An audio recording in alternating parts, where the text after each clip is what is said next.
much time do you have? What if they come through the door? You cannot hesitate. You have one opportunity.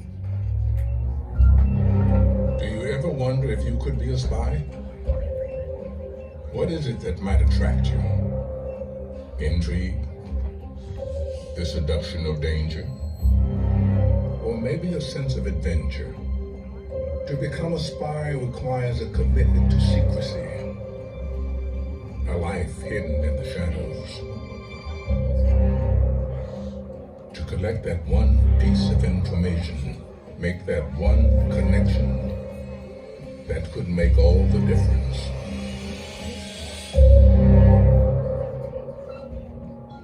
To be a spy is to be on the front lines of an ongoing secret war for information. Whether you're collecting it from human sources, or photography, or signals in interception, all those things go into the mix of making up what we call intelligence. There is a lot of data out there, incomplete data, shards of data. It would be great if you could get a piece of information that told the whole story, but that is quite rare. It's like a big stew, and then someone has to take that and analyze it. What does all this mean? Does it mean something is about to happen? Throughout the history of civilization, spying has been driven by the thirst for knowledge and power. Consider the case of the Cold War.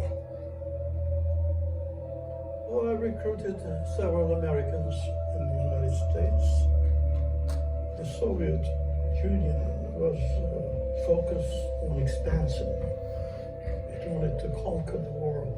Of course, the United States was target number one, and in fact, in the United States, we had hundreds of sources with access to classified information. When the Soviet Union collapsed, some believed intelligence agencies were no longer needed. The threat was over.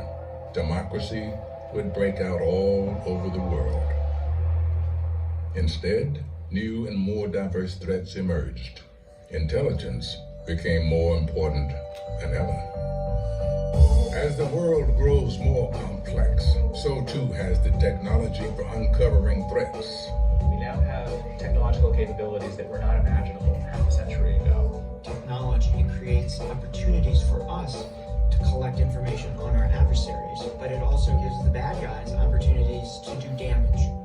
An unprecedented security breach, 50 million users' personal data exposed. Australian officials have confirmed extensive cyber attacks backed by the Chinese government. Officials now believe that Russian hackers stole confidential files from the Democratic Party. Some security experts say Russian intelligence could be behind the attacks with the goal of interfering in the election. But no matter how much technology advances, the human source remains the lifeblood of intelligence. I was undercover with the Canadian Security Intelligence Service, infiltrating a network of extremists, and they said to me, look, we want to conduct catastrophic terrorist attacks in Canada. And he opened up his map, and what I had to do in that split second is snapshot the area, remember the names that I just saw in that microsecond, and my eyes fell on the map. If you don't have a source, you don't have an inside window of what's happening.